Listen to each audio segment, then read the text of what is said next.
Live from downtown Detroit, Local 4 News at 5 starts now. From uncomfortable to dangerous, heat index readings today at 93, but when will we finally see relief from the triple digits ahead? Guys? Water worries in Highland Park. Tests reveal elevated lead levels in 9 homes. And city officials say there's one thing residents should do right away to make sure their water is safe. Mara. Kimberly, we're live at the Capitol tonight, where the House has voted to condemn the president on his use of language. He's not apologizing. And now we've got more fireworks coming tonight. All right, Mara, back to you in just a moment. We're going to begin, though, at 5 with a Brighton man under arrest after a 1-year-old boy arrives at the hospital showing signs of shaken baby syndrome. Yeah, police say that little boy was pushed onto the floor 3 times, hitting his head. And then they say the mother's live-in boyfriend violently shook the child inside the Brighton Cove apartments off Grand River. We bring in Sean Lay, who's live at Children's Hospital. Are we hearing anything about charges yet, Sean?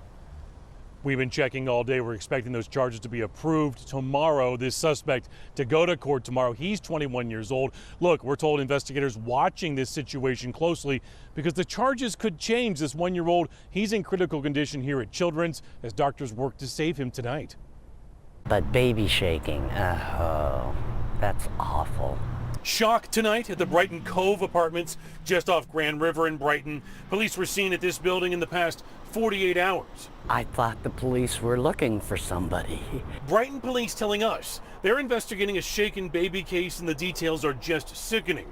A CPS caseworker calling police to St. Joseph Woodland Hospital where a 1-year-old was on a ventilator. Investigators found that the boyfriend of the boy's mother allegedly slammed the boy to the floor of their apartment 3 times and then shook the little 1-year-old. Police said the boy was shaken feverishly. It's disgusting. You know, I don't understand how anyone can do any of this stuff, you know. That 21-year-old boyfriend is in the Livingston County Jail tonight. We know he has a criminal drug history out of Florida and will be in court tomorrow. It's just disgusting.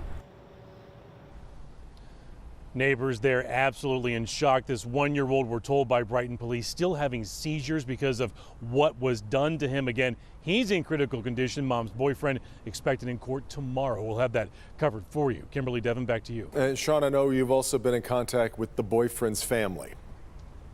Some family members of the boyfriend, not of the little boy who's in trouble here in the hospital, they're absolutely shocked. Absolutely shocked. Had no idea he'd been arrested for this. Had no idea anything was going on there. All right, Sean. All right, we want to get to some breaking news from Oakland County now. It's an update on a story we told you about at 4 o'clock. Northbound I-75 back open right now after this rollover crash that blocked all lanes. It happened right in the construction zone near 14 Mile, making, of course, matters even worse. But again, it's back open right now. Also, some breaking news right now in from Boston. Prosecutors there have dropped the assault case against Kevin Spacey. The actor was accused of groping an 18-year-old man at a Nantucket bar in 2016. Last week, though, Spacey's accuser invoked his Fifth Amendment rights and refused to testify about missing text messages that may have been relevant to the case, and that caused the judge to question the validity of the whole thing against the 2-time Oscar winner.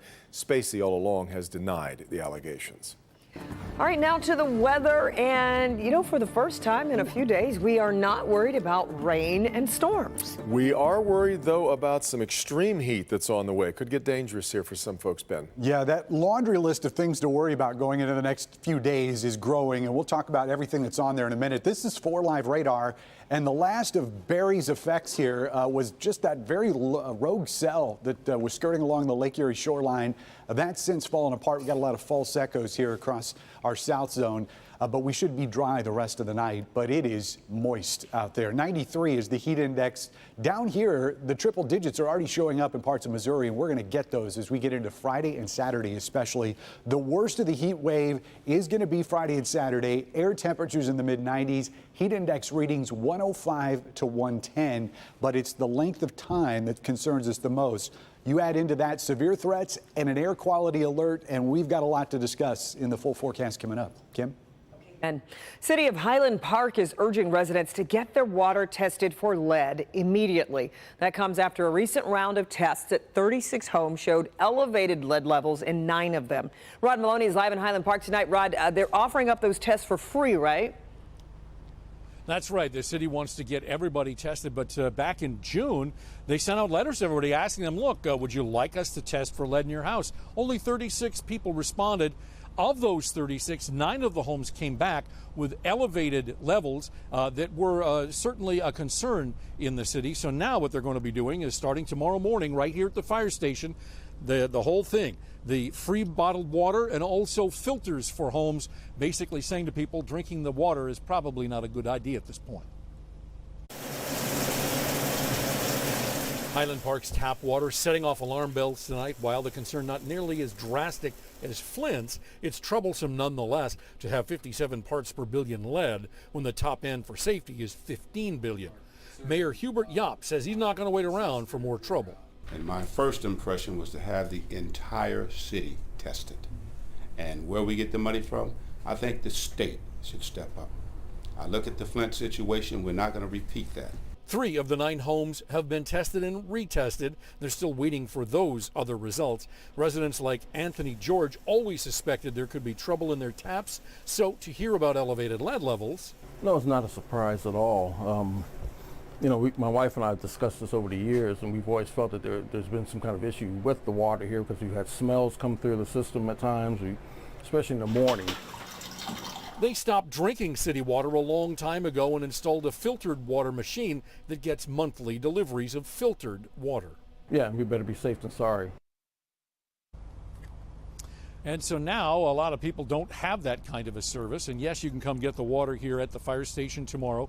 Otherwise, if you still think you can use your water in your house, what you're being told to do is to run the water between 2 and 5 minutes, allowing it to get to cool. And that way it should wash out most of the lead that would be sitting there if it's been sitting, say, overnight. And that's what the city says that residents should be doing. In the meantime, a lot of people are wondering, okay, well, what about my house if I don't live in Highland Park or Flint?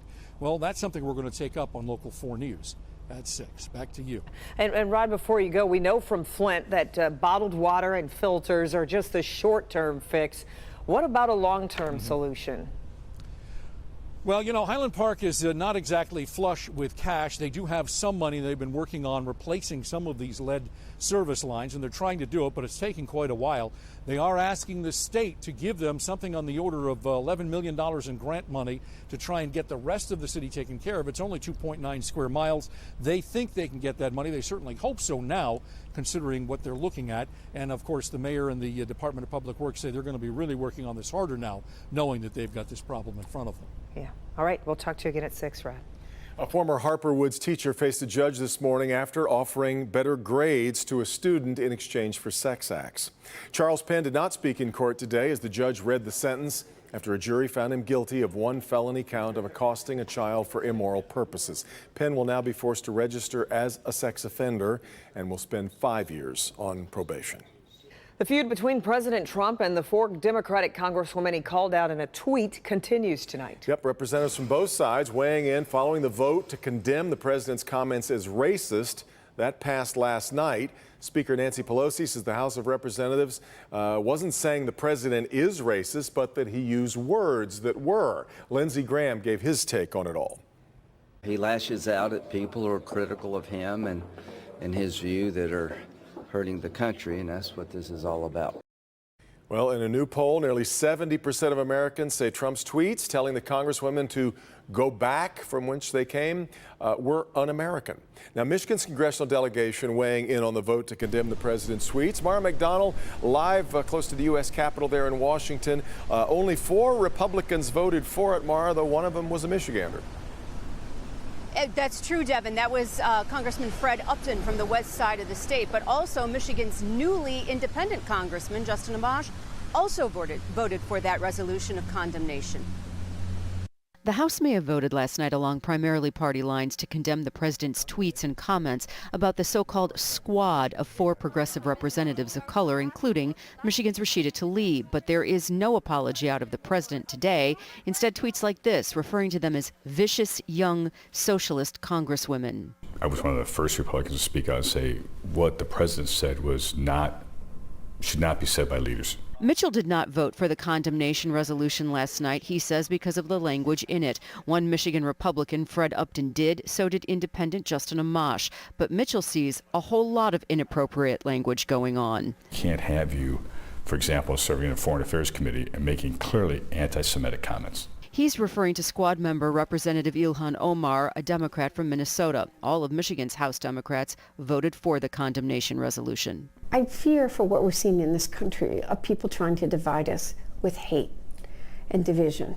And we can't let that happen. Our strength is our diversity, our coming together, of listening to each other.